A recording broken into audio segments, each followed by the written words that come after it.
નમસ્કાર વિદ્યાર્થી મિત્રો, સંકલન ચેપ્ટરના નવા વિડીયોમાં આપ સૌ વિદ્યાર્થી મિત્રોનું સ્વાગત છે। દાખલો 17મો આપણે જાણી છે કે આંશિક અપૂર્ણાંકની રીત મુજબ આપણે આગળ વધી રહ્યા છીએ। વિદ્યાર્થી મિત્રો, એક સલાહ આપી દઉં તમને કે તમે ક્રમાનુસાર દાખલા ગણતા હોય તો આવડવાના ચાન્સીસ વધી જતા હોય છે। ઘણી વખત તમને એમ કહેવામાં આવે કોઈ બુકમાંથી એક દાખલો પડે ડાયરેક્ટ આપવામાં આવે તો કદાચ ન પણ આવડે, પણ તમે ક્રમાનુસાર ગણતા હોય તો આવડે। તો તમે એવી પણ પ્રેક્ટિસ કરજો કે રેન્ડમલી કોઈ દાખલો ગણવો, આવડે છે કે નહીં ખબર પડે। ક્રમાનુસાર ગણવા માટે શું હોય કે આપણે જે પૂર્વ જ્ઞાન જરૂરી હોય ને તમે જાણતા હોય ક્રમાનુસાર ગણતા હોય એટલે આ દાખલાના આગળનો દાખલો તમે જાણો છો એટલે આમ રીત સરખી આવતી હોય એટલે આવડવાના ચાન્સીસ વધી જતા હોય છે। પરીક્ષામાં એવું નથી હોતું ક્રમાનુસાર, પરીક્ષામાં કોઈ પણ દાખલો તમારી સામે આવીને ઊભો રહેતો હોય છે એટલે તમે બધી રીતે તૈયાર થાજો। 17મો દાખલો એવું કઈ ધારીએ વિદ્યાર્થી મિત્રો જેનું વિકલન અંશમાં મળે તો sin x = t આદેશ લેતા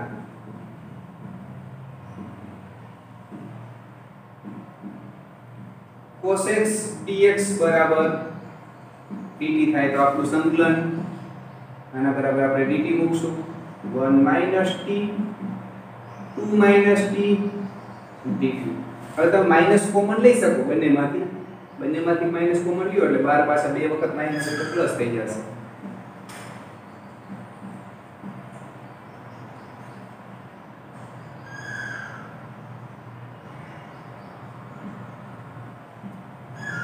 હવે વિદ્યાર્થી મિત્રો, આંશિક અપૂર્ણાંકની રીત તમે જાણો છો, પણ એ સિવાય કોઈ રીતે થઈ શકે? તો એ સિવાય પણ થઈ શકે, હું સમજાવું છું। આ બંનેનો હિસાબ કરીએ આપણે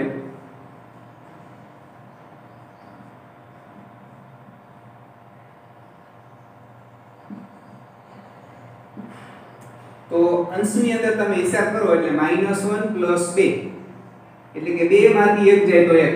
અત્યારે અંશ 1 છે, અંશને મેં આવી રીતે ગોઠવો છે કે જેથી આપણું જે છેદનું પદ છે એમાંનું અચળ પદ અંશમાં દેખાય। હવે એક કામ કરું છું, t ઉમેરું છું અને t બાદ કરું છું। આંશિક અપૂર્ણાંકની રીત તમે જાણો જ છો, આ રીત પણ વધારાની હું તમને સમજાવું છું। હવે છેદ આપીએ વિદ્યાર્થી મિત્રો, પહેલા પદને જ્યારે છેદ આપશો ત્યારે t - 1 કેન્સલ થશે એટલે કે વધશે 1/t - 2। બીજા પદને જ્યારે છેદ આપશો ત્યારે t - 2 કેન્સલ થશે। હવે તમે જાણો છો પહેલા પદનું સંકલન માઈનસ બીજા પદનું, અહીંયા છેદનું વિકલન અંશ છે જ એટલે log mod છેદ જવાબમાં આવશે।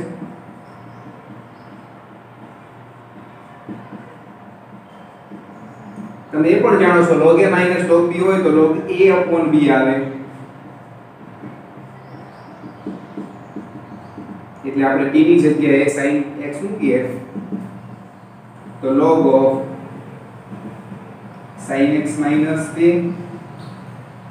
sin x - 1 પ્લસ હવે અહીંયા 2 - sin x હોય 1 - sin એનાથી કોઈ ફરક પડતો નથી। અહીંયા સુધી દેખાતું હશે, જોઈ લઉં છું। 18મો દાખલો વિદ્યાર્થી મિત્રો, તમને એક પ્રશ્ન પૂછવામાં આવે ઉચિત છે તો તમે શું ચેક કરશો? તો તમે એવું ચેક કરશો કે છેદની ઘાત વધારે છે તો ના નથી, અનુચિત પણ નથી, સમાન ઘાત છે। આપણે એક વખત આગળના વિડિયોમાં એવું બોલેલા કે સમાન ઘાત જ્યારે પણ હોય ત્યારે છેદમાં જેવું હોય એવું અંશમાં બનાવવું જ પડે। તો આપણે છેદમાં એવું અંશમાં બનાવવા માટે સૌપ્રથમ વિસ્તરણ કરીશું વિદ્યાર્થી મિત્રો। x2 2 ને ગુણશે, x2 એકડાને ગુણશે એટલે ફાઇનલી 3x2 મને મળશે 2x2 + x2 અને 2 * 2। વિસ્તરણમાં તમે બે સ્ટેપ કરો તો કોઈ તકલીફ નથી, એટલી 4 ઘાત પેલી જગ્યાએ 4 અને 3 7x2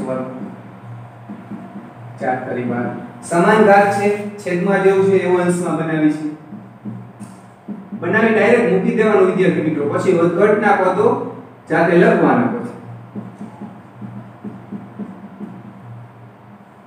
હવે જો x ની 4 ઘાત આવી ગઈ છે, અહીંયા મેં કેટલા x2 વધારે લખ્યા છે તો 3 હતા, મેં 4 વધારે લખ્યા છે, હું 4x2 બાદ કરું છું। 2 હતા મેં 12 લખ્યા છે એટલે કે 10 વધારે લખ્યા છે, 10 બાદ કરું છું। ફરીથી હિસાબ કરીએ તો x ની 4 ઘાત 7x2 માંથી 4x2 જાય 3x2 12 માંથી 10 જાય 2। હવે આપણે છેદ આપીશું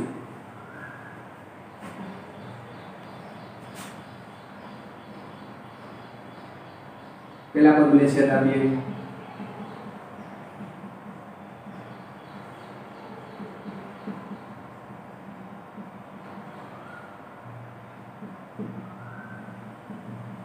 માઈનસ કોમન લેવા હોય તો લઈ શકાય પણ આપણે લીધા નથી કેન્સલ 1 વધશે બીજા પદનું સંકલન હવે જે છેદ છે એ પાછો હતો ને એવો લેવો હું લખું છું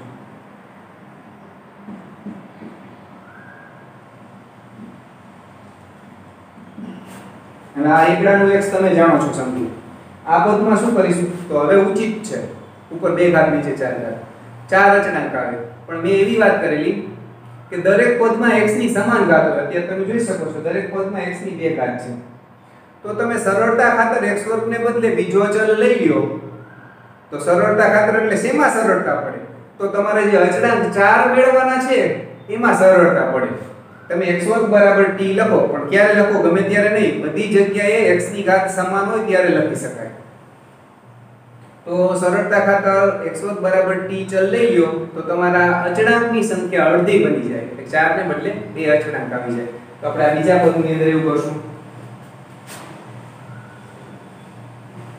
સરળતા ખાતર x વર્ગ બરાબર t લેતા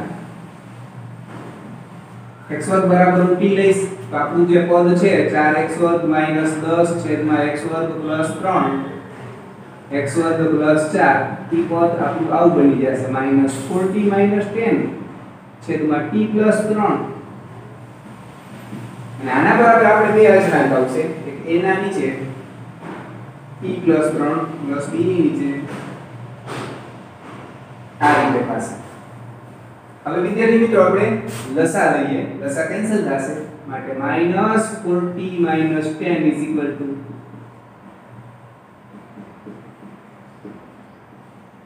આ રીતે થશે પાછું અહીંયા લખીશ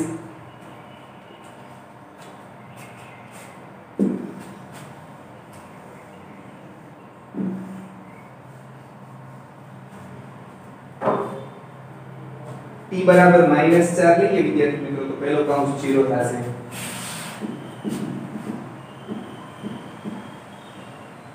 -4 અહીંયા મૂકી તો -4 ગુણ્યા -4 16 + 16 16 માંથી 10 જાય 6 પેલું પદ 0 થાય છે -4 મૂકીશું -4 + 3 -1 b * -1 એટલે કે b બરાબર -6 મળે t બરાબર -3 લેવામાં આવે ધ્યાન રાખજો વિદ્યાર્થી મિત્રો -3 લઈશી -3 ગુણ્યા -4 + 12 12 માંથી 10 જાય 2 અહીંયા -3 લીધેલા છે -3 + 4 + 1 અને b નો સહગુણક 0 એટલે 0 ગુણ્યા કંઈ પણ હોય 0 થશે તો a બરાબર 2 મળશે માટે આપણું જે આ પદ છે એમાં a અને b ના મૂલ્ય મૂકીશું અને t બરાબર જે સરળતા ખાતર લીધેલા છે પાછા મૂકી દઈશું તો -4x² - 10 છેદમાં x² + 3 is equal two a એટલે કે 2 ના છેદમાં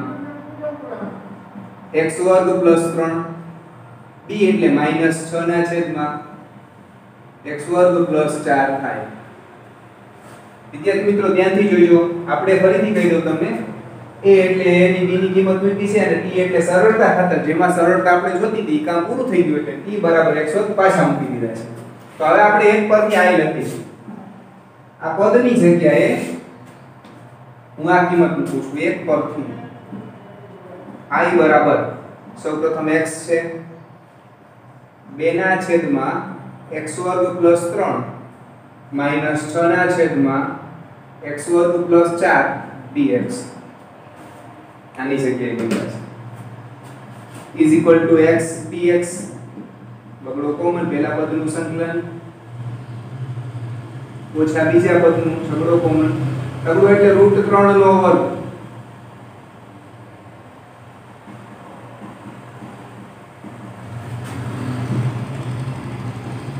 4 એટલે 2 નો વર્ગ. તમે જાણો છો x નું x વર્ગ છેદમાં 2. આ પહેલા સૂત્ર મુજબ જે 6 સૂત્રો લખ્યા છે પહેલા સૂત્ર મુજબ થશે 1/√3 1/a એટલે √3 છે. tan ઇન્વર્સ x ના છેદમાં √3 -6 1/2 tan ઇન્વર્સ x/2 + c. તો આપણો જવાબ ફાઇનલી મળ્યો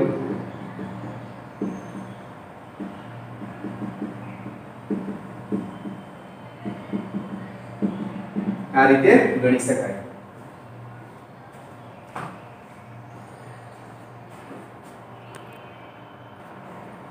વીસમો દાખલો વિદ્યાર્થી મિત્રો, તો આપણે અગાઉ તમને કહું ક્રમ કેટલામો છે જોયો તો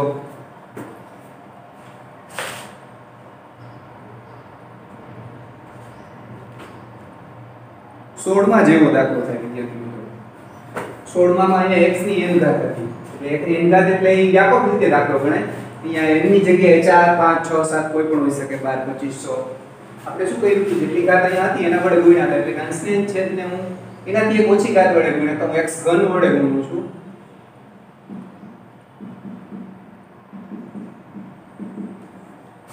તો x ની 4 ઘાત બરાબર હું t આદેશ લઈ શકું.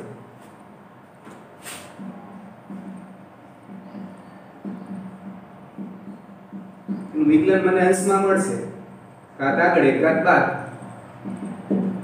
આ 4 ને તમે સામે પણ લઈ શકો અને ગુણી શકો તો જે ડાયરેક્ટ તે 4 વડે ભાગવાના છે ડાયરેક્ટ બહાર આવી શકે. 4 વડે ગુણ્યા ભાગ્યા 4x dx બરાબર dv.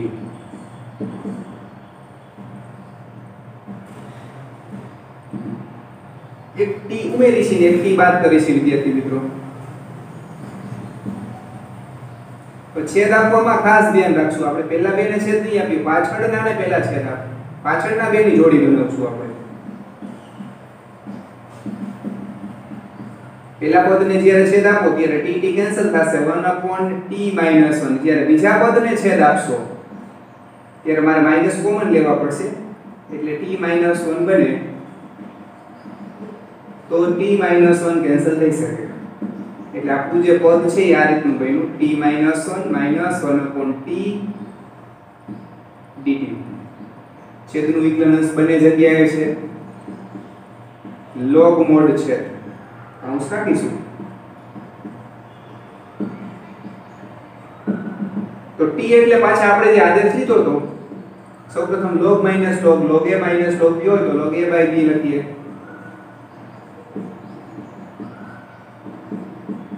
તમે આ જ પદને ઉલટાવો વિદ્યાર્થી મિત્રો તો આગળ માઈનસ આવી જાય. જાણો છો ને t ની જગ્યાએ x ની 4 ઘાત મૂકી દઉં તો 1/4 log x ની 4 ઘાત ઓછા 1 x ની 4 ઘાત પ્લસ c. આ રીતે દાખલો ગણી શકાય.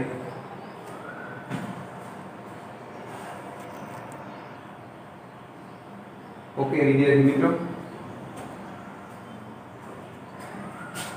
e⁻x બરાબર આદેશ લઈશું આપણે. e⁻x બરાબર t આદેશ લેતા e⁻x dx બરાબર dt. આપણે તો e⁻x તો છે ને તો dx બરાબર dt/e⁻x. હવે dx ની જગ્યાએ આવું ના લખી શકાય કારણ કે આની અંદર ચલ x છે. ચલ x દૂર થવો જોઈએ તો પાછા હું e⁻x ની જગ્યાએ t મૂકી દઉં તો dx બરાબર dt/t. તો આપણો દાખલો બનશે આ = 1/t - 1 dt/t. એટલે કે આ = 1/t * t - 1 dt. તમે જાણો છો અંશમાં એક t ઉમેરશું અને એક t બાદ કરીશું પાછું આના જેવો દાખલો બની જશે. સહગુણક આગળ કાઈ છે નહીં એટલે આપણો જવાબ 1/4 નહીં આવે. આપણો જવાબ તમે જાણો છો શું આવશે?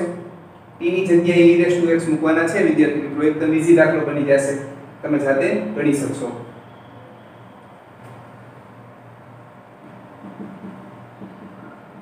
આગળ વાત કરીએ આપણે તેમાં x - 1 થોડું ઝડપથી ગણીશું કારણ કે વિકલ્પ મુજબ છે એટલે આપણે બધી ગણતરી નહીં કરીએ. આપણે લસા લઈએ તો a સાથે x - 2 અને b સાથે x - 1 આવશે. x બરાબર જ્યારે બગડો લેવામાં આવે ત્યારે આ પદ 0 અને આ પદ 1 એટલે b ની કિંમત તમને 2 મળશે. જ્યારે x બરાબર 1 લઈએ આપણે વિદ્યાર્થી મિત્રો તો આ 0 થઈ જશે. a ની કિંમત તમને -1 મળશે. એટલે આપણો જવાબ -1 log mod, કારણ કે આનું તમે સંકલન કરશો ત્યારે આવું આવશે -1 log mod. જ્યારે બીજા પદનું સંકલન 2 log mod x - 2 આવશે. આપણે 2 ને ઘાત તરીકે લઈ જઈ શકીએ. log mod x - 1, તો તમે જાણો છો log minus log, તો log a by b અંશ બનશે અને આ પદ છેદ બનશે. આવો વિકલ્પ b છે.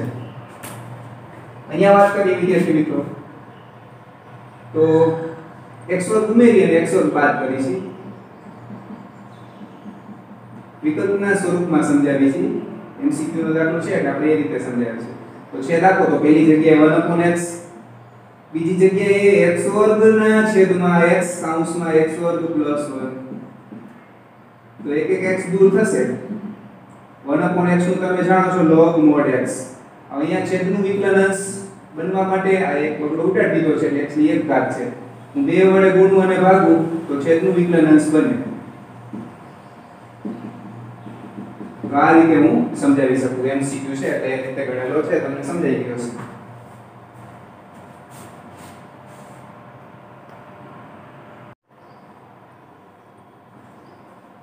ખંડસ્થ સંકલનની રીત.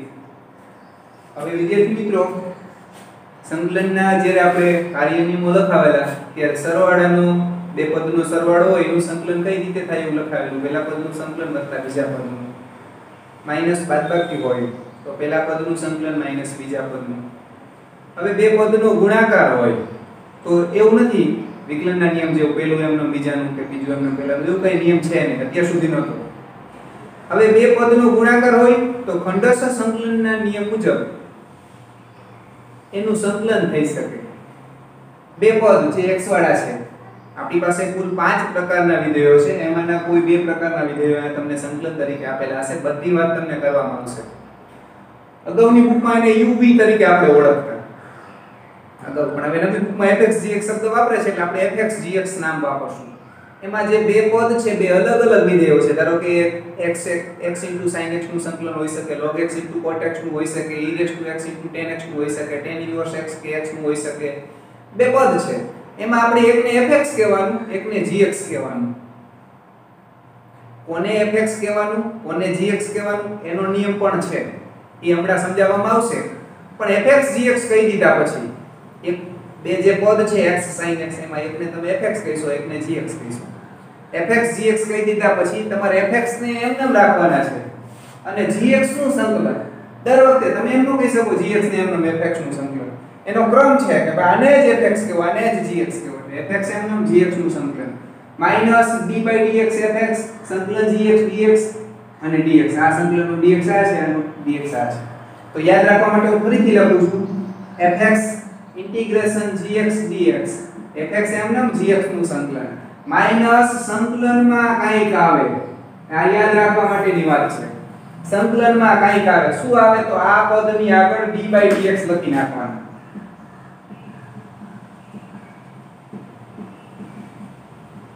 આ રીતે થાય. આ ખંડસ્થ સંકલનનો નિયમ કહે છે, જેને અંગ્રેજીમાં ઇન્ટિગ્રેશન બાય પાર્ટ્સ કહે છે. તો uv એટલે કે fx gx ની પસંદગી કઈ રીતે થઈ શકે? તો આપણી પાસે 5 પ્રકારના વિધેયો છે.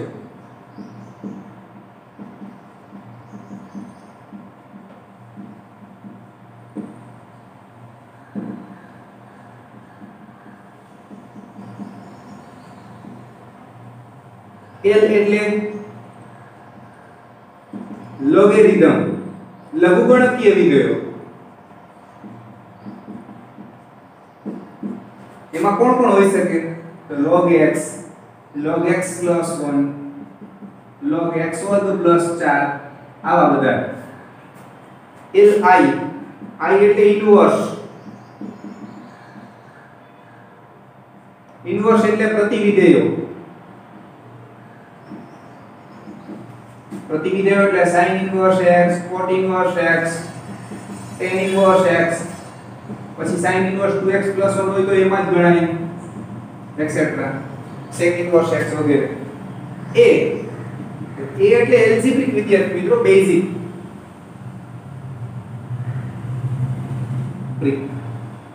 સ્પેલિંગમાં મિસ્ટેક હોય તો કઈ મૂંઝાતા નહીં. આમાં કઈ આપણે બેઝિક વિધેયો એટલે આપણે a એટલે એમ નામ યાદ રાખવાનું. a એટલે એમ નામ x વાળા, એને કાઈ ન લાગુ પડે. x ની બહુપદી, x ની બહુપદી એટલે ખાલી x હોય, x + 1 હોય, 2x + 1 હોય. આ પાંચડો હોય ને તો એ x માં જ ગણાય, કારણ કે x ની 0 થાય. x + 2 et cetera et cetera.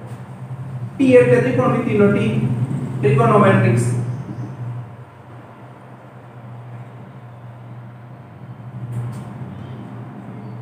ત્રિકોણમિતિય વિધેયો તમે જાણો છો કયા હોય તો sin x, cos x, tan x, sin 2x + 1.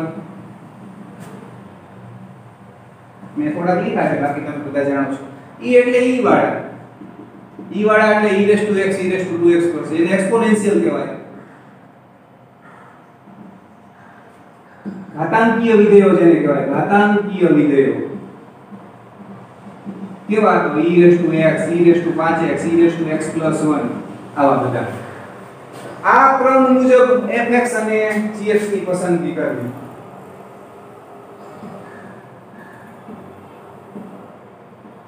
એટલે કે બે વિધેયોમાં LIATE મુજબ જે વિધેયનો ક્રમ પહેલા આવતો હોય તેને fx કહેવું અને બાકીનાને gx કહેવું, જે બીજું છે તેને. હવે હું તમને સમજાવું છું. ધારો કે x tan x તમને આપ્યા, તો આપણે શું વિચારશું વિદ્યાર્થી મિત્રો? આમાં fx કોને કહેવું અને gx કોને કહેવું? તો આપણે અહીંથી વિચારીએ કે ઇન્વર્સ સૌથી પહેલા log વાળા છે. જો આમાં log વાળા હોય તો એને fx કહી દઈશું. તો log વાળા નથી તો એનાથી આપણે નીચે ઉતરશું. ઇન્વર્સ વાળા છે એ પણ નથી. એમનમ વાળા છે, એમનમ એટલે એલ્જિબ્રિક. આ આપણી સમજવાની રીત છે. એમનમ વાળા તો ઈ છે, તો આપણે આને fx કહી દેવાનું અને આને gx કહી દઈશું. હવે આ જગ્યાએ જોઈએ tan ઇન્વર્સ x આપ્યા હોય, x tan ઇન્વર્સ x, તો આપણે fx gx કોને કીધા હોય? તો આપણે કઈ રીતના ક્રમ? તો log વાળા છે નથી, એનાથી નીચે ઇન્વર્સ વાળા છે આ છે, તો એને fx કહી દો, આને gx કહી દો. એટલે કે આ પદ એમનેમ રહેશે, આનું સંકલન થશે. તમે જોઈ શકો fx અને gx સમાન રીતે લાગુ પડેલ નથી વિદ્યાર્થી મિત્રો. એટલે fx અને gx ની પસંદગીમાં LIATE એનો ક્રમ મુજબ બે વિધેયો હશે. જે વિધેય શરૂઆતમાં આવતું હોય, ધારો કે એક e⁻x અને log x આપ્યા છે, તો તમે જાણો છો log x ને તમે fx કહીશો, કારણ કે એ પહેલા આવે છે. જે પહેલા આવતું હોય એને fx કહેવાનું અને પછી આવતું હોય એને gx કહીશું. આ રીતે આપણે fx અને gx કહી અને સૂત્ર મુજબ દાખલા ગણીશું, પણ એ નેક્સ્ટ વિડિયોમાં ગણીશું.